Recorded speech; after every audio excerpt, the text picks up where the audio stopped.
കാലത്ത് ഈ സംവിധാനങ്ങളെയൊക്കെ വഴിവിട്ട് ഉപയോഗിക്കുന്നതിൽ നിന്ന്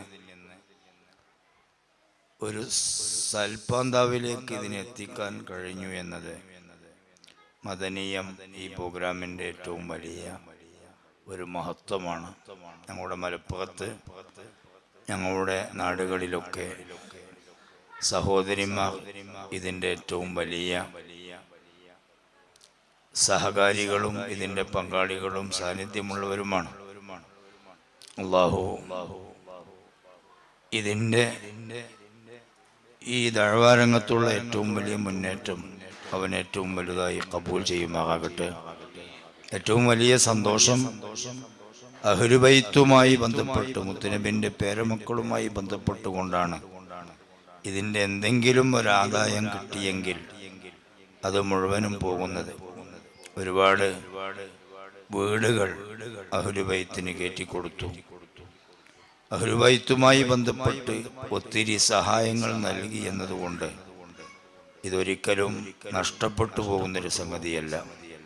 ഇതിൻ്റെ സഹകാരികൾ, ഇതിൻ്റെ സഹായികൾ എല്ലാവരും വളരെ വലിയ വിജയികളാണ്. കാരണം ഇസ്സുദ്ദീൻ ഇബ്നു അബ്ദുസ്സലാം റളിയല്ലാഹു അൻഹു പറയുന്നു, ലോകത്ത് സദഖ നൽകിയാൽ, ഹദിയ നൽകിയാൽ ഏറ്റവും വലിയ പുണ്യം മുത്തുനബിക്ക് കൊടുക്കുന്നതിനാണ്. പക്ഷേ മുത്തുനബിക്ക് കൊടുക്കാൻ നമ്മൾക്ക് കഴിയില്ല. ഇനി എന്താണ് നമ്മളെ കയ്യിൽ വഴി?